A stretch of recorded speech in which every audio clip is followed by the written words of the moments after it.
On s'est retrouvé quelques années après sur une mission. Il venait d'être architecte et en fait il s'est fait engueuler le premier jour de mission parce qu'il venait de se faire embaucher chez un client final parce qu'il avait ouvert c'était Eclipse à l'époque pour faire du code. Il avait ouvert Eclipse et il s'est fait engueuler par ses collègues en disant mais non mais ça tu touches pas à ça c'est les devs. Toi tu fais les slides, t'expliques comment faut faire et c'est les devs qui font les protos derrière quoi. Avoir des moments de doute, c'est normal, et c'est même plutôt sain, ça veut dire que vous êtes sur le point de repousser des limites. Quand Pierre et moi sommes passés de développeur à manager, on s'est posé beaucoup de questions. Et c'est sur cette base que nous avons créé Tech Ronins, pour échanger sur nos problématiques quotidiennes et devenir de meilleurs leaders petit à petit. Toutes les 2 semaines, on vous propose du contenu sur le leadership technologique, sous forme de conversations, de débats ou d'interviews. Le contrat est simple, on vous emmène avec nous dans nos questionnements et on avance tous ensemble. D'ailleurs, si vous souhaitez aller plus loin avec nous, que ce soit sur une problématique de leadership, de management ou encore d'organisation, Pierre et moi proposons désormais de l'accompagnement personnalisé pour vous, vos équipes, vos leaders ou même pourquoi pas votre start-up. Si vous souhaitez emprunter nos cerveaux pour avancer plus vite, rendez-vous sur tech-ronins.fr pour convenir d'un premier échange. Je vous laisse maintenant avec votre épisode du jour. Bonne écoute! Aujourd'hui, nous sommes en l'excellente compagnie de Sébastien Prunier. Alors, Sébastien, je vais te laisser te présenter, mais moi, ce que je peux apporter simplement, c'est développeur chez Serly. Serly qui est une boîte très chère à mon cœur, que tu vas nous présenter, une ESN basée à Poitiers. Et puis, comme on en parlait un petit peu en off avant, plus de 10 ans de boîte à Serly, donc beaucoup de war stories à raconter, et ça va être notamment le sujet de cet épisode. On va utiliser toute ton expérience. Exactement. Donc oui, développeur. Alors ça, j'y tiens.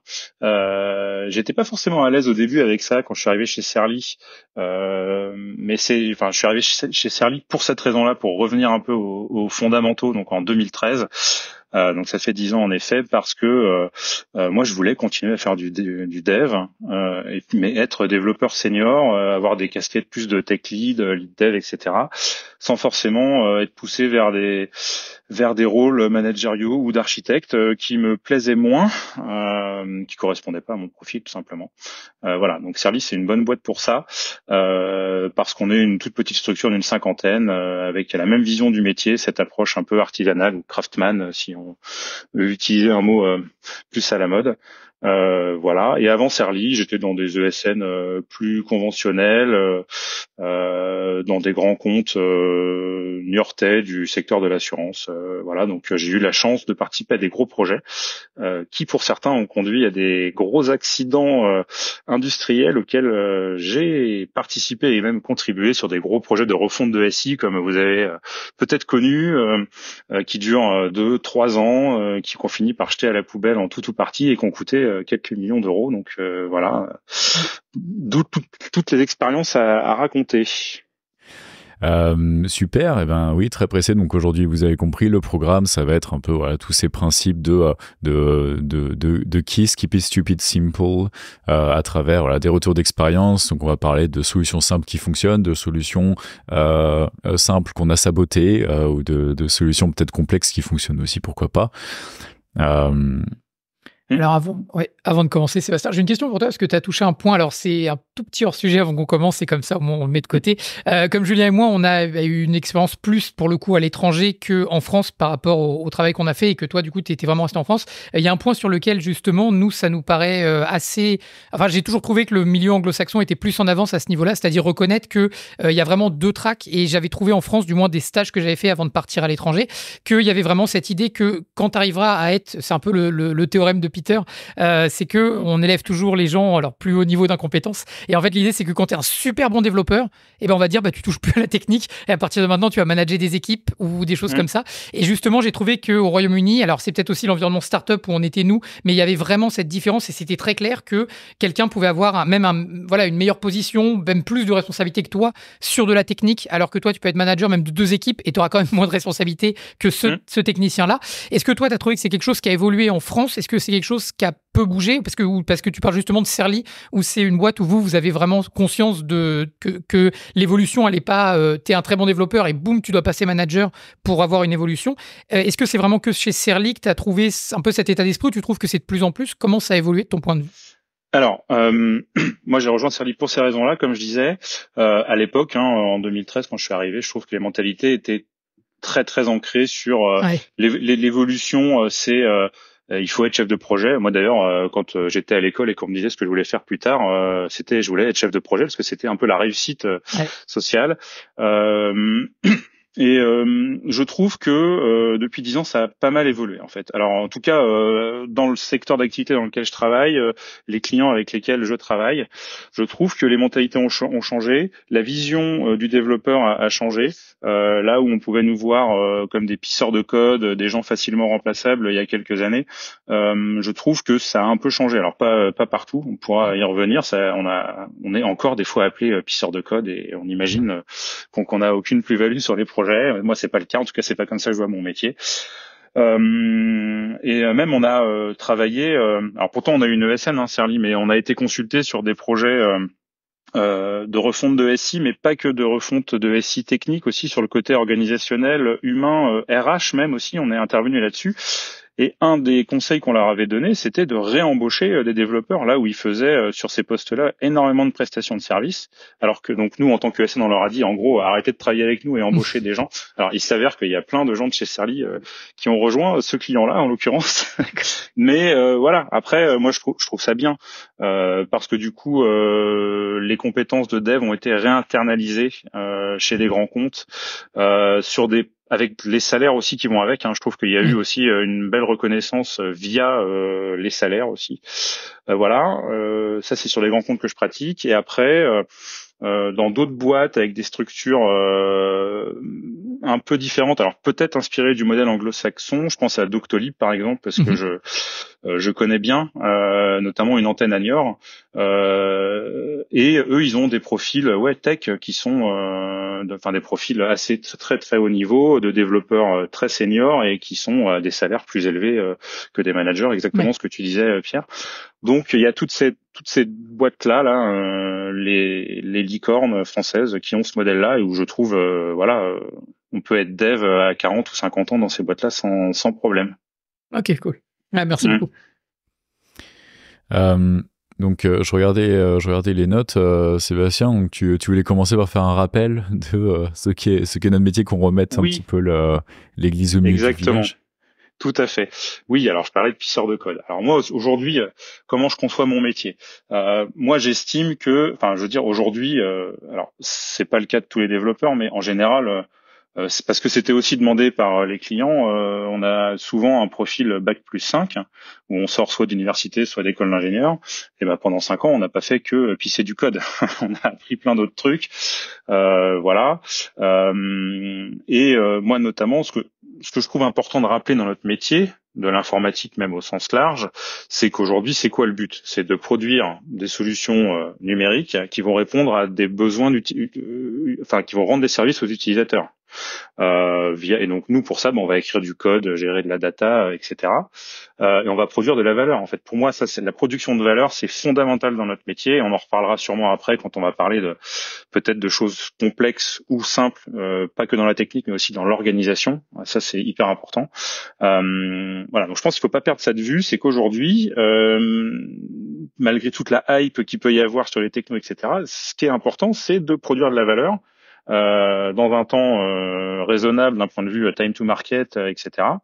Et que pour produire cette valeur-là, faut que nous, développeurs, on puisse facilement discuter avec ces utilisateurs-là, comprendre leurs besoins, puis comprendre aussi les enjeux, donc au-delà des enjeux métiers, comprendre les enjeux business. Je pense qu'un bon développeur...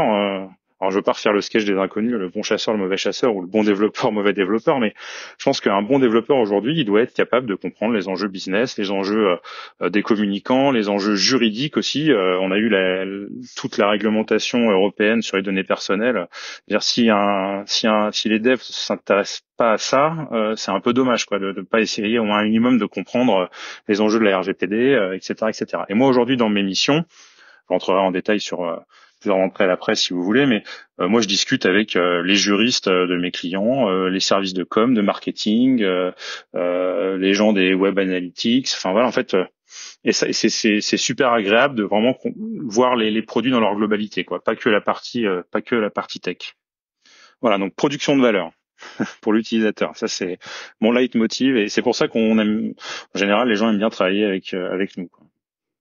On en parle tout le temps dans le podcast avec Pierre. Et puis, quand on s'est rencontrés, on venait juste de passer notre certif Scrum Master. On a toujours la création de la valeur rapidement et le plus simplement possible, quoi.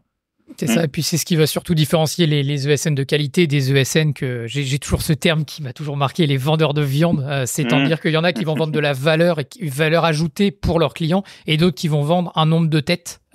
Qu'importe si la valeur est sortie ou pas, on facture à la tête et basta. Alors que les ESN qui sont bien plus intéressantes et de qualité avec qui les clients ont beaucoup plus envie de travailler, c'est ceux qui vont amener une vraie valeur.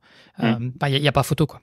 Alors ça, c'est plus vrai maintenant, mais il y a 10 ans, parce qu'au final, ces usines à viande ou ces ESN boucheries, en fait, c'était pourquoi il y avait ça, c'est que les services achats en face aussi des grosses boîtes voulaient voulaient acheter de la prestation informatique comme elle allait acheter, je sais pas, des dizaines de coques de téléphone portable sur Wish, quoi. Donc du coup, forcément, oui, il y avait même des stagiaires qui étaient facturés. Il y a eu des périodes un peu compliquées, quoi. Hein, toujours viser à voir l'informatique comme un centre de coût et pas comme un centre de production de valeur, en fait. Et donc, quand on la voit comme un centre de coût, forcément, on essaye de tirer les prix vers le bas, quitte à embaucher 10 développeurs à 300 € la journée plutôt que 2 à 600, mais qui feraient largement le taf, voire mieux. Tu vois. Mais bon, ça c'est un peu compliqué à comprendre des fois d'un point de vue purement achat, quoi. Ou en tout cas comptable.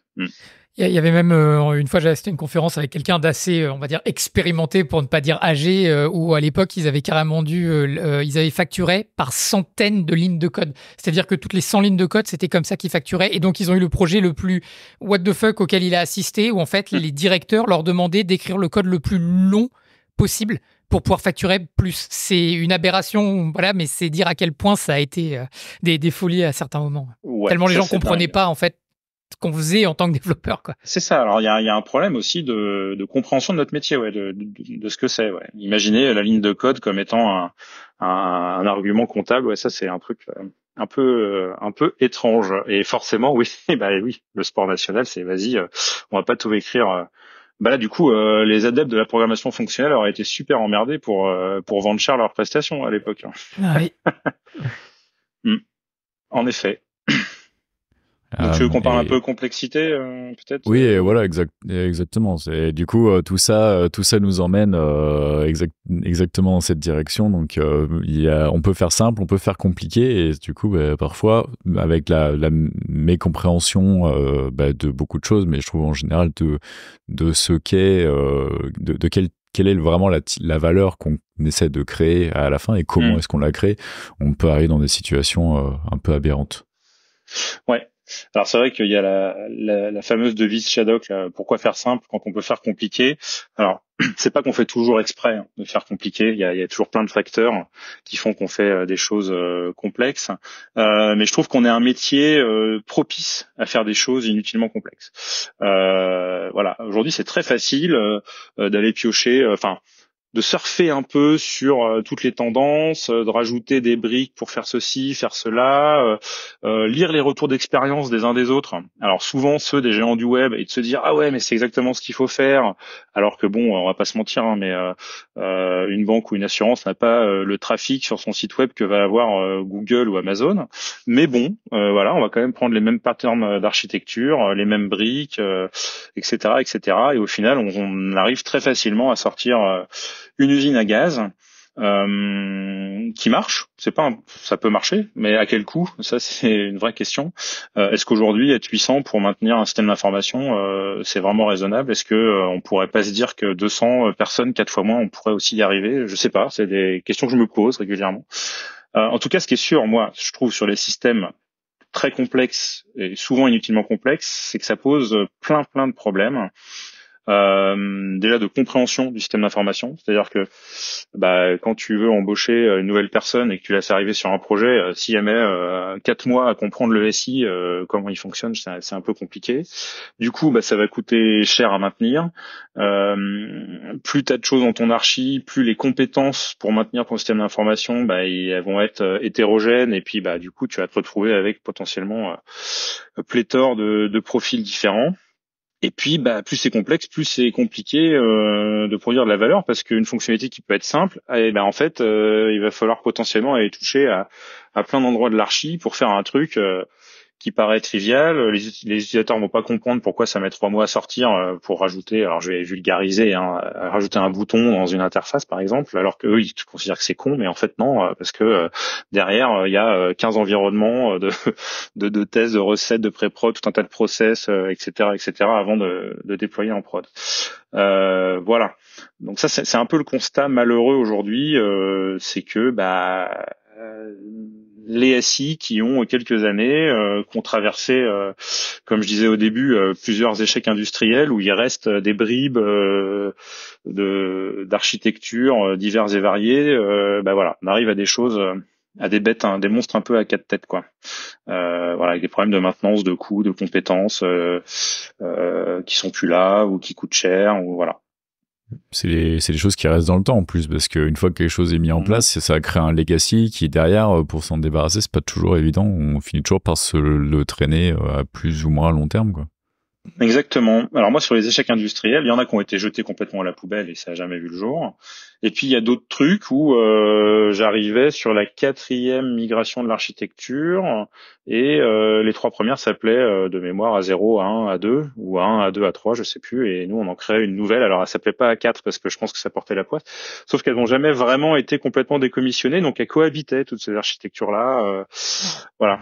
Après, c'est un peu too big to fail aussi, c'est qu'à un moment donné, on a dépensé tellement d'argent qu'on veut pas le jeter à la poubelle, et on préfère garder un truc un peu bancal plutôt que de le jeter ou de le refaire différemment. Bon voilà, c'est un peu le constat, quoi. Le dilemme des coûts irrécupérables, il est, ça pousse à faire de grosses bêtises. J'ai une petite goutte de sueur à l'énoncer des problématiques, parce que là où je travaille actuellement, je cause beaucoup de ces cases. La bonne chose, c'est qu'ils en sont conscients, mais on va dire malheureusement pour les startups, ça peut arriver. Après, à nouveau, ça aurait pu être fait différemment pour pas arriver dans ce cas-là, mais en tout cas, il y a un point, et souvent il est oublié parce qu'il est peu perceptible du point de vue des dirigeants. C'est vraiment la compétence, le fait de réussir à monter assez rapidement en compétence pour pouvoir aider les autres à avancer sur le système. Ça me fait mal de le dire, mais je suis à 6 mois. Alors, pour le coup, c'est pas un projet, c'est l'entièreté du SI que je dois comprendre. Ça fait 6 mois que je suis dans la boîte, j'y suis toujours pas. Donc c'est dire la complexité à laquelle je fais face. Donc, et malheureusement, c'est un point qui est trop souvent offusqué, ou du moins les gens ne s'en rendent pas compte, et ça a une vraie incidence sur la production de valeur. C'est vraiment pour le coup un problème en cascade. Exactement. J'ai beaucoup parlé des grands comptes tout à l'heure. Alors en fait, c'est pas que chez eux, hein. Là, toi, tu bosses pour une startup, Pierre, c'est ça que tu disais? C'est ça, ouais. Donc en fait, je pense qu'on peut peut-être dire ça, parce que moi, quand je suis arrivé chez Serly, j'ai aussi travaillé pour des startups. Et au début, je me dis, ouais, cool, il y a moins de monde, je vais pas retrouver tous les problèmes que j'avais, tous les problèmes d'inertie, tous les problèmes de silos qu'il peut y avoir entre les métiers, etc. Bon, en fait, si. Je crois que c'est humain, je sais pas, ou c'est inhérent à notre profession. Alors certes, c'est une plus petite échelle parce qu'il y a moins de monde, mais on retrouve les mêmes problèmes en fait, hein. D'inertie, de complexité inutile. Alors après, si on doit faire changer les choses, ça va plus vite parce qu'il y a moins de monde, voilà. Mais au final, je trouve qu'on retrouve les mêmes biais, quoi, dans les petites structures et dans les grosses structures. Voilà. Donc si vous êtes dans un grand compte et que vous en avez marre et vous dites je vais aller dans une start-up parce que ça va être différent, c'est pas sûr, c'est pas si sûr. Voilà. Un facteur peut-être qui, moi je trouve, influe pas mal sur justement l'état où il est, indépendamment à nouveau de la taille de l'entreprise, mais vraiment sur, on va dire, l'essence de l'entreprise, c'est est-ce qu'il y a des décideurs tech ou non. Et j'ai remarqué que, alors je peux pas dire que c'est à chaque fois, mais en tout cas, dès qu'il y a un décideur tech qui a vraiment un pouvoir de décision, généralement, il y a moins de problèmes. Et à l'inverse, quand c'est plutôt un business qui est vraiment tiré évidemment, faut qu'il y ait du commercial, faut qu'il y ait des ventes, enfin voilà, et faut que ça avance. Mais en tout cas, quand c'est trop et que la balance n'est pas équilibrée, c'est là où généralement j'ai vu le plus de ces problèmes-là être mis en avant, quand il n'y avait pas assez de monde pour remonter justement l'impact technique et le coût immédiat, à moyen et surtout à long terme qu'il va y avoir, de prendre des décisions qui sont trop axées pour business et pas assez sur la tech. Et à nouveau, à travers tous les types d'entreprises, petites ou très, très, très, très grandes. Moi, je l'ai vu chez Hitachi Data System, c'est quasiment 400 000 employés au niveau monde. Et en fonction des départements, on voyait les départements qui étaient vraiment tirés par de la technique et les départements qui étaient vraiment tirés par les ventes. Et les systèmes informatiques n'avaient absolument rien à voir. Il y en a où ils tournaient encore sur des systèmes qui avaient presque 30 ans et d'autres où ils les mettaient à jour quasiment tous les ans et c'était merveilleux de travailler dedans. Donc, la différence se sent. Donc on a vu comment faire compliqué. Donc quel est ton sentiment et tes solutions pour faire simple ou pour essayer de en tout cas tendre vers ça. Alors aujourd'hui j'ai la chance. Alors j'ai plusieurs retours d'expérience récents qui finalement convergent assez et qui sont en fait une chance aussi. Typiquement pour un des grands comptes, je travaille dans des services plutôt d'innovation. Donc aujourd'hui, on peut être considéré comme du shadow IT parce que en effet, on n'est pas dans les process IT conventionnels, on n'est même pas sur l'infra cible, on est sur une infra d'innovation, sur de l'hébergement cloud, avec on a à peu près le choix des technos qu'on veut. À partir du moment où on innove et qu'on produit de la valeur rapidement, personne va venir nous embêter.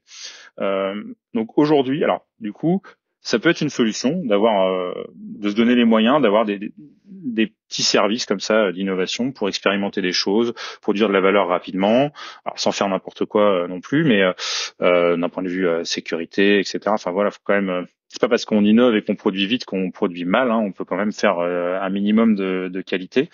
Donc déjà moi, le fait de travailler dans des services considéré un peu comme de la shadow IT, ça nous a permis de faire des choses plus simples en termes de process, en termes d'architecture, etc.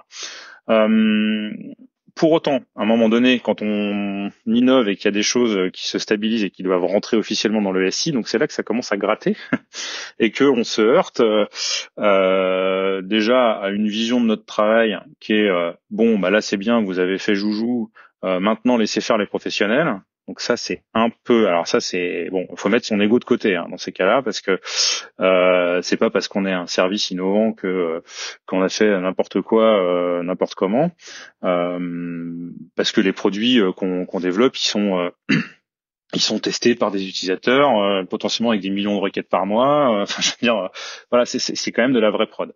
Et donc un choix. Alors par exemple, un jour, donc il a fallu qu'on intègre dans le SI, enfin dans le site internet d'un assureur, un petit morceau d'innovation qu'on avait fait. Et donc moi, j'ai proposé un truc. Je savais l'effet que ça allait faire, mais j'ai dit ce qu'on a qu'à faire pour aller vite, on fait une iframe. Donc autant vous dire que quand j'ai utilisé ce mot iframe, les gens ont rigolé d'abord en disant mais il est pas sérieux, c'est pas possible. Les gens ont une image de ça que ça pose plein de problèmes de sécurité, d'accessibilité, d'adaptabilité sur les terminaux mobiles, de je sais pas quoi. En fait, ils oublient juste un truc, c'est qu'aujourd'hui, des iframes sur le web, il y en a plein. Quand ils intègrent une vidéo YouTube sur leur site, en fait, c'est très probablement une iframe. Une carte Google Maps, c'est très probablement une iframe. Voilà. Donc aujourd'hui, c'est vraiment comme ça que ça marche en prod depuis quasiment 2 ans. C'est une iframe. Et du coup, comme ça a levé pas mal de boucliers, on s'est fait ausculter à la loupe. On a passé les audits de sécurité, les audits d'accessibilité. On est passé avec des revues du X, du Y, etc., de tests sur mobile. Et en fait, tout est green. C'est en prod depuis 2 ans, comme je disais, et ça marche très bien. Voilà. Et pour rebondir un peu sur votre dernier podcast, ce qui était sûrement considéré comme de la dette technique qu'il faudrait refaire un jour propre avec des API et tout ça. bah en fait la dette elle est relative quoi en fonction de qui l'analyse là-dessus parce que les architectes SI qui font des slides considéraient que c'était de la dette dès le début. En fait moi j'étais persuadé que non et la preuve personne n'est revenu nous embêter avec ce truc-là et c'est en prod depuis 2 ans. Voilà. Donc il y a une part de dogme là-dessus qu'on a dû un peu débunker sur le sujet des iframes, mais voilà, à un moment donné, ça fait le job. Fallait que ça soit prêt en quelques semaines. Ça a été prêt en quelques semaines. C'était la bonne solution à utiliser, quoi. Voilà. Et donc, faut pas. Je trouve que les dogmes peuvent poser un problème à la simplicité. Voilà. Et je trouve que le métier où on en a beaucoup, c'est architecte. C'est ce qui m'a fait partir de ma boîte d'avant. Moi, j'aimerais bien que ça n'existe plus. Alors, pas que il fasse. Je veux pas qu'on arrête de faire de l'architecture, mais je veux pas que ça soit un profil architecte avec quelqu'un qui arrête le dev parce que c'est sale de faire du dev et du coup maintenant tu vas être architecte et tu vas faire des slides et tu vas expliquer au dev comment faut faire. En fait, ça marche plus ça. Enfin, je trouve que ça marche pas. Faut garder les mains dans le cambouis, il faut toujours savoir de quoi tu parles. Donc pour ça, il faut coder quoi. Donc pour moi, finalement, et c'est peut-être plus le modèle anglo-saxon dont tu parlais. Je sais pas si ça existe ce rôle d'architecte ou si c'est plutôt senior dev, si c'est engineering manager ou tu vois, je sais pas. Mais je trouve que juste l'intitulé devrait disparaître de nos métiers et ça serait plus simple. Voilà. Complètement d'accord. C'est la discipline en elle doit rester. Ça me fait complètement écho au DevOps. Ça m'érisse toujours les poils quand j'entends une offre d'emploi. Oui, on cherche un DevOps. Et à chaque fois, je dis, mais vous êtes au courant que c'est pas un job à la base, c'est une mentalité, c'est une philosophie, c'est une façon de faire. Et je trouve que justement, là où le DevOps a vraiment été cristallisé, est en train de se cristalliser dans un job à part entière plutôt qu'une façon de faire, l'architecte, je pense, a souffert de la même chose, c'est-à-dire que on doit tous, enfin, je pense que tout bon développeur doit être bon en architecture et autant meilleur en architecture, autant la seniorité augmente avec. Je trouve ça difficile aujourd'hui de voir des gens qui sont à des postes de lead développeurs et quand on leur parle d'architecture, ils disent oh, pourquoi faire? Et là, je me dis oulala, là, on va avoir un problème. Et justement, au Royaume-Uni, c'est là où j'ai vu, du moins de mon point de vue, très peu d'architectes au sens du job. Par contre, j'ai vu des leads, des principal engineers, donc des niveaux 4, des niveaux 5 en termes de niveau de développeurs qui, pour le coup, étaient d'excellents architectes, mais n'avaient pas le titre d'architecte. Et je pense que justement, c'est là où les anglo-saxons ont une meilleure approche de ça, c'est-à-dire que pour eux, c'est inhérent, on va dire, à l'expérience d'un développeur, plus qu'un job à part entière. Oui. Et j'ai un exemple là-dessus, d'ailleurs, sur le problème fondamental du rôle d'architecte, enfin en tout cas de ce qu'on fait faire un architecte aujourd'hui en France, parce que en plus, désolé, je repars sur un autre truc, mais j'ai souvenir il y a quelques années, quelqu'un avec qui je bossais beaucoup, avec qui je faisais beaucoup de dev, on s'est retrouvé, qui était dans une autre boîte de service, on s'est retrouvé quelques années après sur une mission. Il venait d'être architecte et en fait il s'est fait engueuler le premier jour de mission parce qu'il venait de se faire embaucher chez un client final parce qu'il avait ouvert c'était Eclipse à l'époque pour faire du code. Il avait ouvert Eclipse et il s'est fait engueuler par ses collègues en disant mais non mais ça tu touches pas à ça c'est les devs. Toi, tu fais les slides, t'expliques comment faut faire, et c'est les devs qui font les protos derrière, quoi. Voilà. Donc ça, c'est hyper choquant, en vrai. Parce que lui, je veux dire, naturellement, il se dit, ok, j'ai une idée, je vais faire un petit proto, vérifier que ça marche, puis après, on industrialisera, on passera à l'échelle, machin, quoi. Donc voilà. Mais ça, c'est vraiment très, très problématique, je trouve. Et moi, je continue toujours à me prendre la tête, pas quotidiennement, mais presque, avec certains architectes. Alors attention, on met pas tout le monde dans le même panier, mais à prendre avec des pincettes, mais là on parle que des choses qui se passent mal pour illustrer le propos, donc voilà. Nous on a bossé sur un projet avec beaucoup de données dans une grosse base PostgreSQL là, depuis quasiment 3 ans, et on a construit une appli au-dessus de ça qui en gros c'est autour de données sur les risques climatiques, etc. Et du coup toujours dans ce service d'innovation, donc dans le Shadow IT on va dire, et du coup il est question de refaire ça en plus propre et en plus professionnel dans le SI. Donc du coup sur un gros projet comme ça, qu'est-ce qui se passe avant que ça soit développé? Il y a des archis qui vont aller faire puis alors des archis des urbanistes, des archis fonctionnels, des archis techniques. Enfin voilà, parce qu'il n'y a pas que un type d'architecte, hein, qui vont faire moult slides, qui nous ont quand même consulté nous à l'origine du truc pour avoir notre retour d'expérience, et puis qu'on fait un truc, on va dire vraiment pro. Bon, ils m'ont montré les slides pour me demander ce que j'en pensais, et je leur ai dit que ça marcherait pas, notamment, mais avec des retours d'expérience hyper concrets. C'est-à-dire que nous, on avait localisé toutes nos données au même endroit, dans une seule base, pour pouvoir les recouper très facilement, et que comme c'était assez exploratoire ce qu'on faisait et qu'on avait des nouveaux besoins qui arrivaient de plein de services différents, alors des fois du B2C, des fois du B2B, des fois des particuliers, des fois des collectivités territoriales, enfin c'était voilà, en fait on ne savait pas à l'avance les besoins qui pouvaient émerger. Et donc des fois fallait qu'on puisse très facilement recouper les données, intersecter les données géographiques, des zones de risque par exemple avec des bâtiments, des trucs comme ça. Et donc comme on avait tout dans une seule base, c'est hyper facile à faire, on répond à la question quasi instantanément. Bon eux, les urbanistes, qu'est-ce qu'ils ont fait? Ils ont dit alors ça, ces données-là, c'est tel type, donc faut les séparer, c'est dans un référentiel à part, ces données-là En fait, déjà by design, juste sur le slide, c'était pété leur modèle. Mais ils s'entêtent. Je leur ai dit, mais là, comment vous allez répondre à cette question-là avec votre architecture? Ah bah c'est pas grave, on fera des réplicas de data. Donc en fait, juste parce qu'ils ont fait du slide, ils sont en train de créer la complexité inutilement en fait. Voilà. Parce que en plus ils ont l'image de, ok, bon, les petits jeunes là, ils ont fait des trucs dans leur coin. Maintenant, let the professional do the job, quoi. Mais en fait non. Enfin c'est bête, c'est bête. Et donc voilà, l'architecture via des slides, ça marche pas. Et ça fait des systèmes inutilement complexes. À partir du moment où ton job c'est de créer des trucs compliqués, de toute façon tu vas pas. Encore une fois, il y a sûrement des architectes qui s'offusquent en nous entendant. Si vous êtes offusqué, et même si vous êtes architecte, ça nous intéresse beaucoup d'enregistrer un podcast avec vous. Du coup, contactez-nous. C'est pas toujours comme ça. C'est un exemple. Ouais. On parlait tout à l'heure que tu t'es payé à la ligne de code. Là, t'es payé au nombre de slides, au nombre de boîtes et de flèches, quoi. C'est ça. Croire, quoi. Ouais. Et donc, tu es crédible parce que tu fais un système complexe. C'est ça. Ouais. Mais non. Ça va pas, ça. Je pense que aussi une des choses, c'est que du moins de ce que tu as l'air de décrire, c'est que c'est des architectures qui sont vouées à être mises en place sur littéralement des mois, de ce que je peux comprendre. Et je pense que c'est ça qui est inhérent au fait qu'il y a déjà un problème. C'est-à-dire qu'on parle d'une solution qui va prendre des mois à implémenter avec un plan sur la comète, en imaginant encore une fois que tout est fixe et rien ne va bouger. Comme tu l'as dit, le premier truc que tu leur as renvoyé, c'est oui, mais si on a besoin de ci ou ça.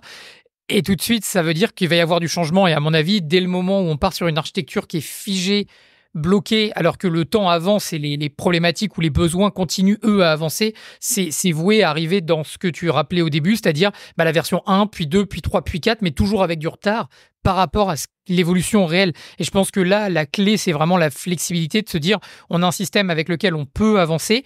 Peut-être arrivera un jour où on a récolté tous les besoins, on a réussi à régler tous les problèmes. Et là, on peut voir comment est-ce qu'on peut restructurer ça en faisant quelques changements. Mais si on part déjà avec une énorme idée en tête qui est figée, on va forcément être rattrapé par les besoins et les problèmes pendant que le projet est en train d'avancer. Donc pour moi, c'est inhérent au fait que si on prévoit sur trop loin et trop figé, on va avoir des problèmes. Donc Exactement.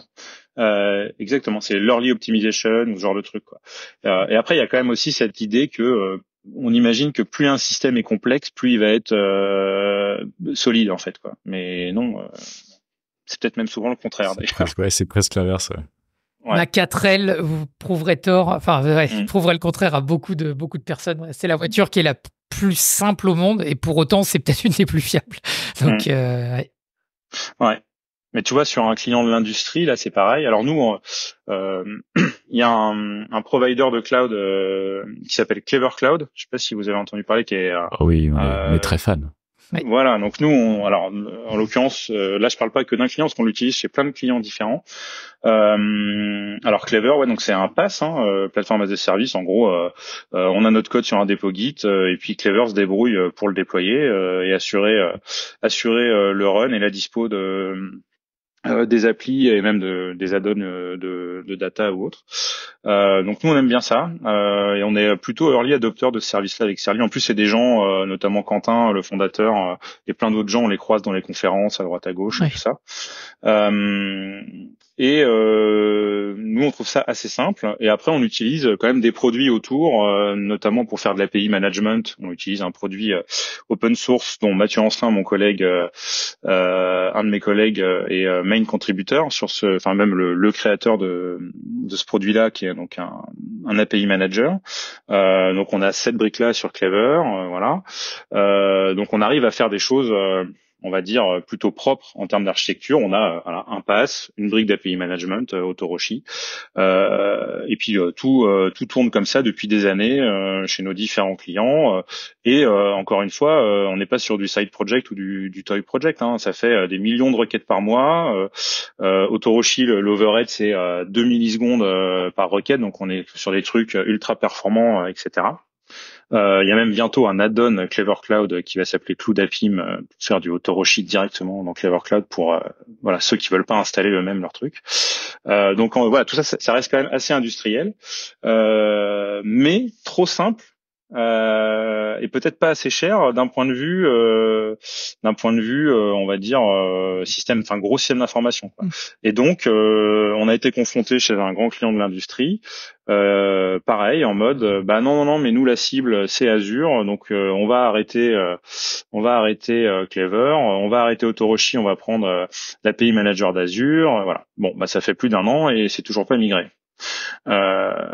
Parce que bah en fait on parlait de compétences tout à l'heure, t'en parlais Pierre, bah en fait des compétences Azure, comme tout le monde fait du Azure, bah c'est pas si simple à trouver que ça.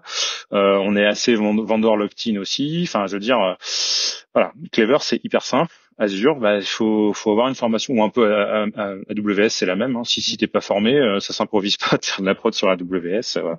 Je dis pas que c'est pas bien ces services-là, mais en fait là ils ont migré pour des raisons obscures. Il y avait pas besoin. On avait un truc qui tournait, qui faisait du run avec un uptime de quasiment 100%. En fait, pour moi c'était pas la priorité. Oui, voilà. Voilà. Donc voilà, encore un truc de bah nous on a une solution simple d'hébergement, mais non, c'est trop simple, donc il faut voilà, on va aller sur des choses plus complexes et plus fermées en plus comme système. Donc ça c'est un peu plus emmerdant pour le coup.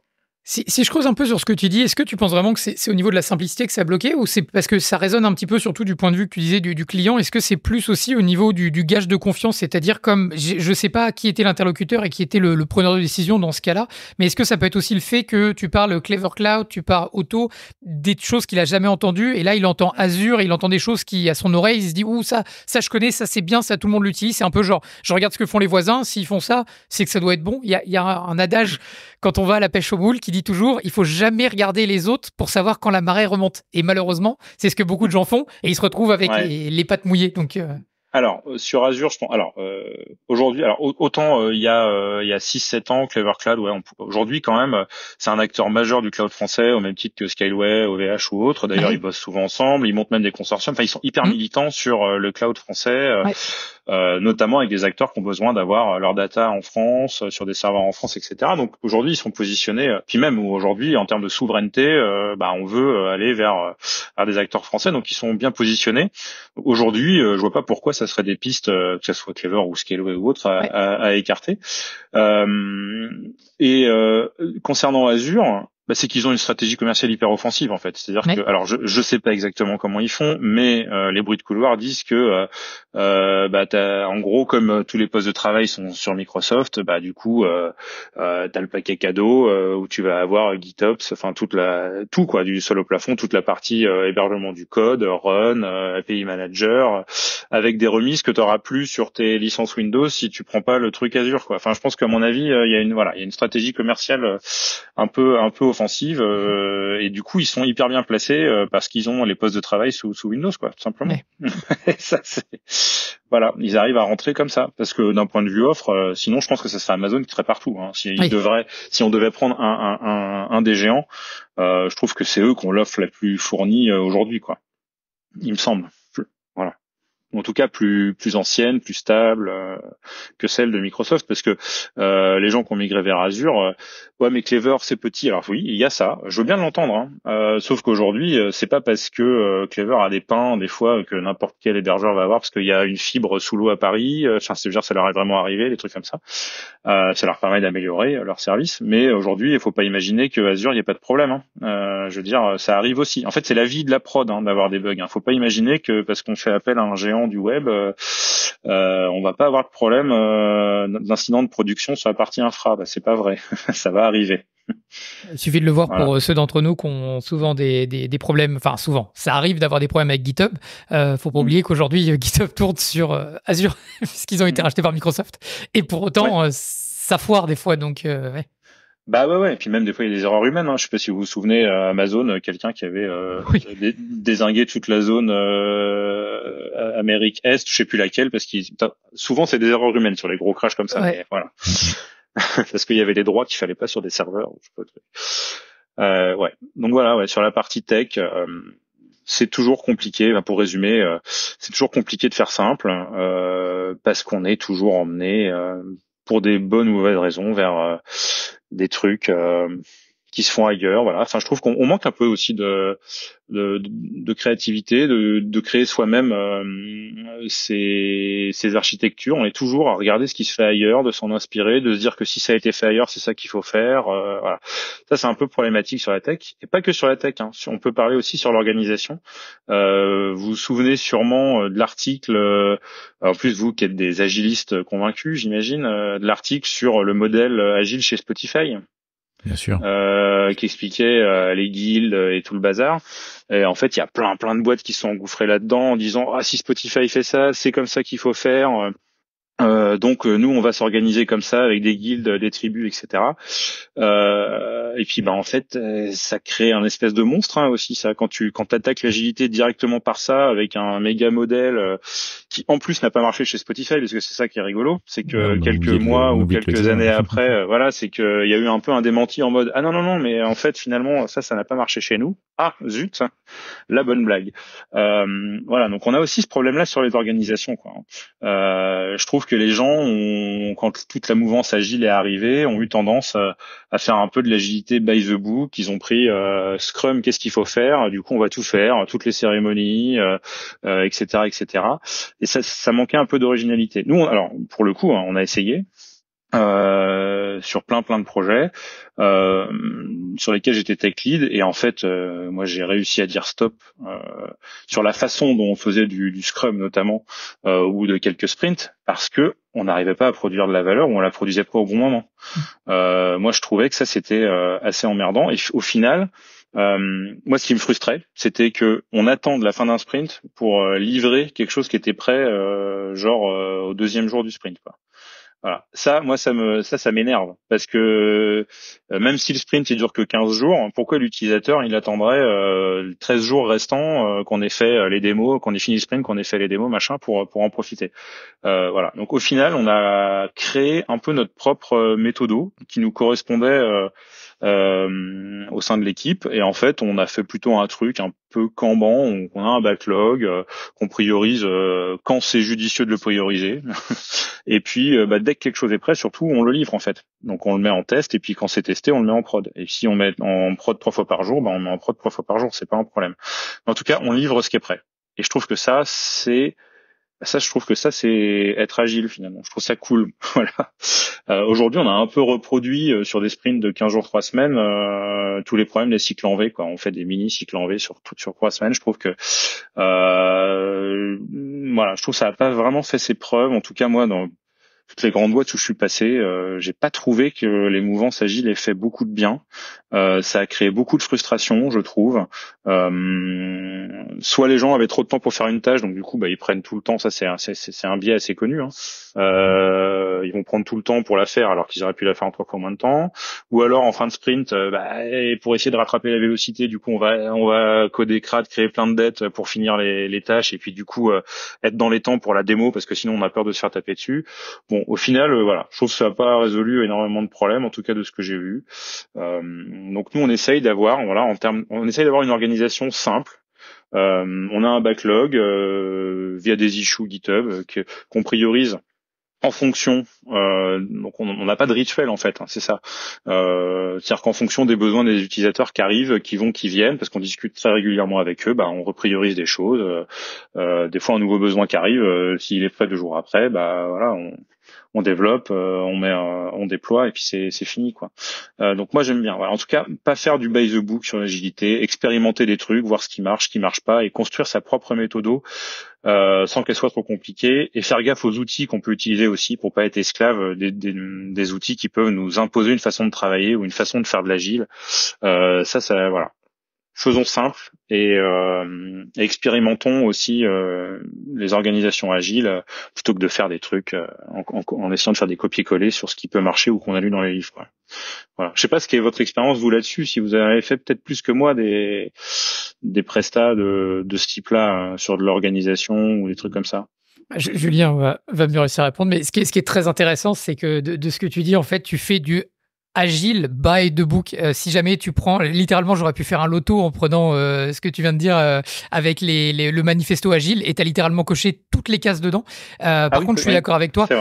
Tu fais vraiment de l'agilité littéralement by the book. Par contre, je suis complètement d'accord avec toi. Scrum, qui pour le coup est un framework, il est à utiliser ou pas, et c'est à voir en fonction des gens. Mais pour le coup, tous les principes de l'agilité, t'es vraiment en plein dedans, c'est-à-dire livrer le plus tôt possible, avoir constamment du retour client.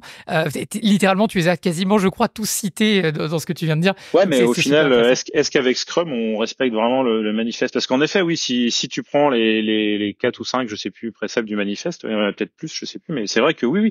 En fait, ça devrait être suffisant pour construire sa méthodo, en fait, et plutôt que d'aller prendre le framework ou le cadre d'application. Ouais.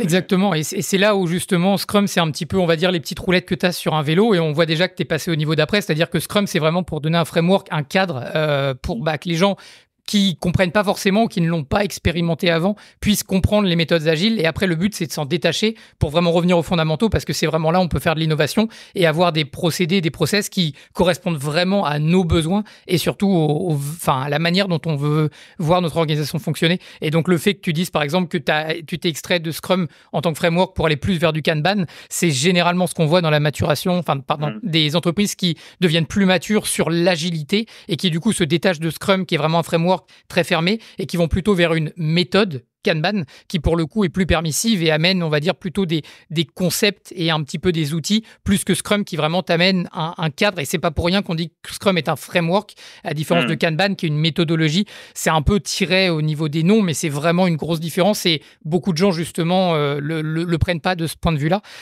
Et malheureusement, et il y a beaucoup de gens qui confondent agilité et Scrum. Pour eux, c'est une seule et même chose. C'est pas du tout le cas. Et quand on s'en rend compte et qu'on étire vraiment les morceaux un par un, on se rend compte qu'en fait, l'agilité, il y a beaucoup de gens qui le comprennent et qui justement mettent ces bonnes pratiques en place là. Et toi, c'est clairement le cas où tu es actuellement. Ça me rassure. Ça me rassure.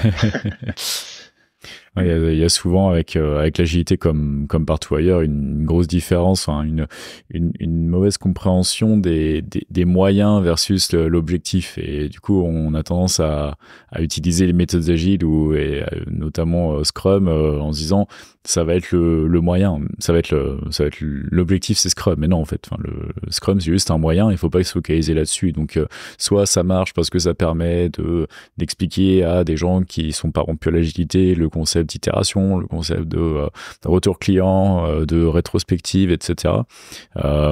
Mais c'est pas forcément une fin en soi. Et comme disait Pierre, moi ça fait longtemps que je travaille plus avec des équipes Scrum. C'est pas je sais jamais exclu de revenir à Scrum sur justement une équipe qui en aurait besoin, mais je trouve une fois que tu es dans une organisation qui est relativement agile et qui comprend ce que ça veut dire et qui a déjà pris ces bonnes habitudes là, moi je leur mets Kanban dans les mains, et puis ensuite on tire les outils les uns après les autres en fonction du besoin, et on adapte aux personnes, aux clients, aux stakeholders, aux technologies, et puis ça déroule quoi. Mais effectivement Scrum est safe encore après, pas fait que du bien. Faut pas les mettre dans la même phrase, par pitié. C'est tellement safe. C'est juste le monstre, c'est l'enfant maudit de Scrum. Je sais même pas si on peut dire enfant, c'est le cousin éloigné dont personne ne veut entendre parler. C'est ça, typiquement, on parlait des architectes qui vendent des slides et tout ça. Allez voir les experts safe, ils vont vous vendre monts et merveilles. Mettez-le en pratique. Je suis prêt à payer quelqu'un qui monte safe, qui fonctionne avec plus de 50 personnes. Déjà, ça fait mal au crâne juste de voir oui. Enfin, moi, j'ai toujours vu un seul slide sur ce truc. Et en général, c'était un troll au début d'une conf qui expliquait pourquoi ils ont arrêté de faire du Scrum. C'est ça. Voilà. Mais après, sachez que nous, on a, moi, alors c'est pas mon expérience à moi, mais j'ai un collègue là dans la boîte où il est. Il commence à faire du Scrum là, début 2024. Ils ont fait venir un Scrum Master et ça a pas loupé. Au bout d'un mois, les développeurs ils en peuvent plus, ils comprennent pas pourquoi ils font ça, alors que parce que avant ils livraient. Alors oui, ils étaient considérés pas agiles, sauf qu'ils pouvaient livrer tous les jours s'ils voulaient quand même. Aujourd'hui, ils ont plus le droit. Donc déjà, pour moi, il y a un problème dans l'énoncé là quand même. Hein. Mais bon. C'est un peu dingue. Quelqu'un qui est arrivé, un peu dogmatique. On parlait des architectes. Là, il y a un Scrum Master un peu dogmatique qui est arrivé, qui a dit c'est comme ça qu'il faut faire. On y va. Voilà. Bon, c'est un peu dommage, je trouve, parce qu'on a un peu d'expérience. Hein, vous en avez. Enfin, je veux dire, voilà, on a l'air d'être assez d'accord sur le truc. Ok, on pouvait peut-être faire l'erreur il y a quelques années. Aujourd'hui, c'est un peu dommage. Alors là, pour le coup, il faudrait peut-être regarder les retours d'expérience des autres et s'en inspirer sur ceux qui ont arrêté ce modèle-là. En termes d'organisation. C'est justement, déjà le fait de dire, je veux dire, c'est dans le terme quoi, l'agilité et le fait de dire je vous interdis, déjà on sent que c'est déjà très très très mal parti.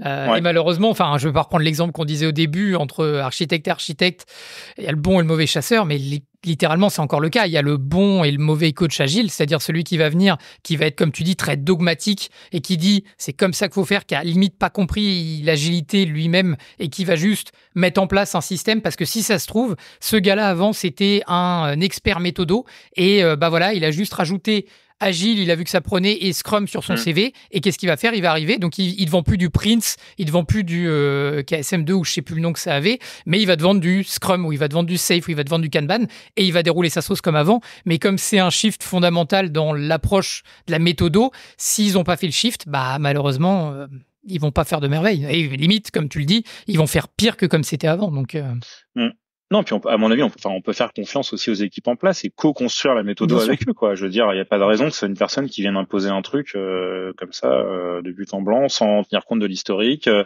de comment les gens travaillent déjà ensemble, parce que je veux dire, c'est pas tout blanc ou tout noir, quoi. Alors oui, il y a des choses qui dysfonctionnent, mais il y a aussi des choses qui marchent, quoi. Donc c'est bien de les conserver, quoi.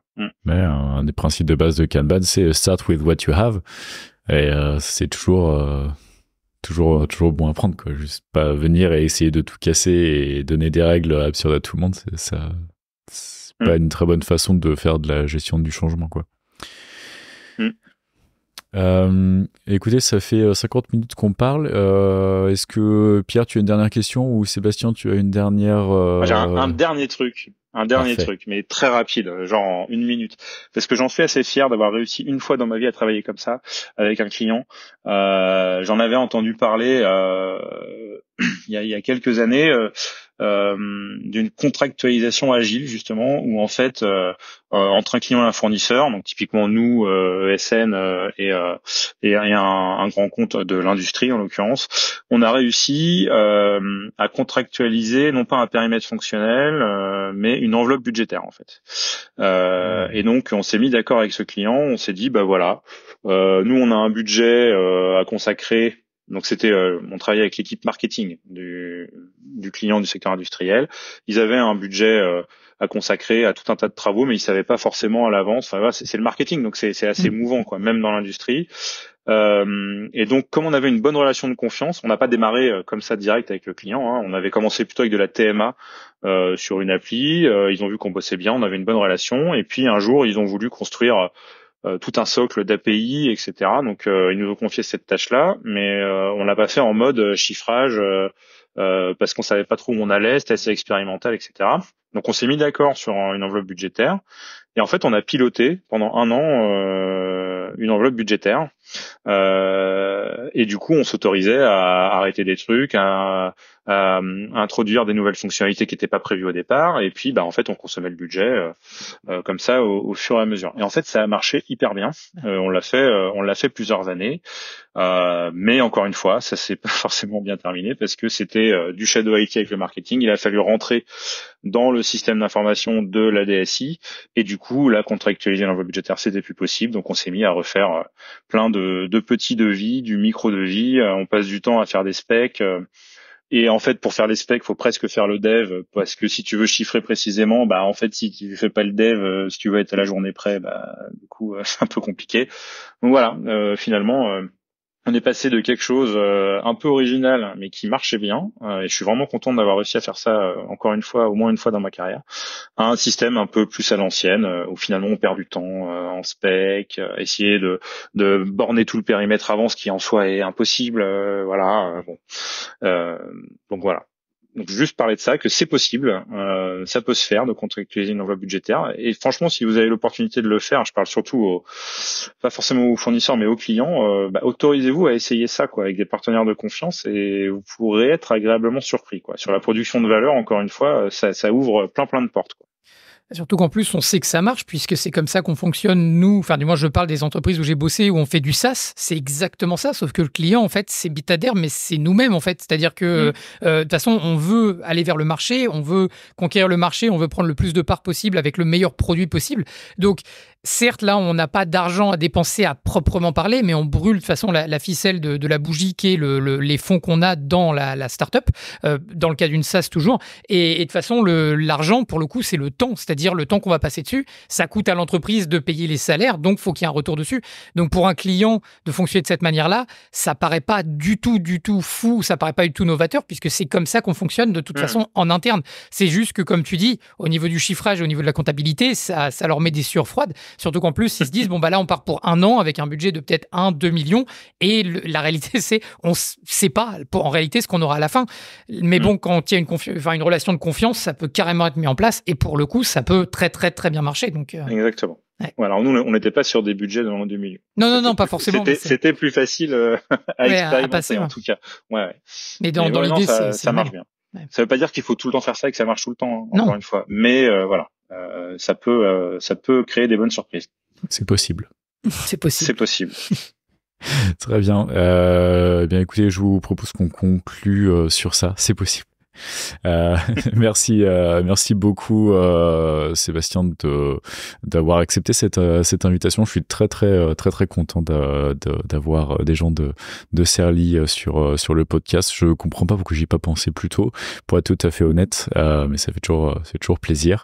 Où est-ce qu'on peut te retrouver sur l'internet? Est-ce que tu as des actus ou des choses que tu partages? Oui, alors merci de m'avoir invité déjà pour répondre à ce que tu viens de dire. Oui, alors après on peut me trouver. Alors je suis pas. J'ai eu une période plus active sur les réseaux sociaux, sur X, donc ex Twitter. Donc j'ai toujours un compte, @sebprunier. Mais voilà, c'est assez. Disons que ma réactivité est assez aléatoire. Sinon, apparemment, faut être sur LinkedIn un peu en ce moment. Je sais avec des collègues, ça a l'air de revivre un peu, que pas mal de gens qui ont quitté Twitter se retrouvent un peu sur LinkedIn. J'ai l'impression qu'il y a plus de contenu tech, et donc voilà. Donc je vais essayer d'être un peu plus présent sur LinkedIn. Vous me trouverez, Sébastien Prunier. Je pense que voilà, sans souci. S'il y a des homonymes, je ne suis ni le joueur de football ni le cuisinier, donc je fais du dev chez Serly. Et on te retrouve dans pas mal de conférences. Tu fais beaucoup de public speaking. Oui, dans les jugs historiquement, des fois il y a eu du Devox, voilà. Là, il y a une petite conf à Niort qui s'appelle DevQuest qui va avoir lieu au mois de juin, et je sais pas, enfin en tout cas, je vais sûrement y participer au moins en tant que participant, peut-être en tant que speaker. Le CFP est toujours ouvert, donc oui, on essaye d'aller rencontrer nos pairs dans ces confs-là. C'est toujours des moments agréables, ouais. Super. Très bien. Pierre, où est-ce qu'on te retrouve? Avant ça, je voulais remercier Sébastien. Ouais, très, très heureux de te rencontrer. Puis merci pour la discussion. C'était très, très intéressant, surtout avec ton temps d'expérience. Donc, c'était top. Merci. Et pour moi, toujours pareil, comme dit Sébastien, sur LinkedIn, principalement. Et puis après, sinon, sur mon site internet, toujours pierre.ferret-ferrand. Pierre.ferret-ferrand.fr. Voilà. Et toi, Julien? Moi aussi sur LinkedIn, hein, depuis début d'année, là, j'ai commencé à blaster sur LinkedIn. J'avais commencé à faire un post par jour entre TechRonins et mon handle perso. Là, je me suis un peu calmé parce que je commence à plus avoir beaucoup d'idées aussi. mais vous me retrouvez sur LinkedIn et puis sur julien.deret.fr avec tout mes liens. Et puis voilà, enfin sur techronins.fr aussi, n'hésitez pas, vous venez, vous nous passez un petit message et puis on voit ce qu'on peut faire pour vous, comment on peut vous aider. On se revoit dans 2 semaines. Merci beaucoup Sébastien et bonne soirée. Merci beaucoup. Merci, bonne soirée. Salut Sébastien, Salut. salut Julien. Salut.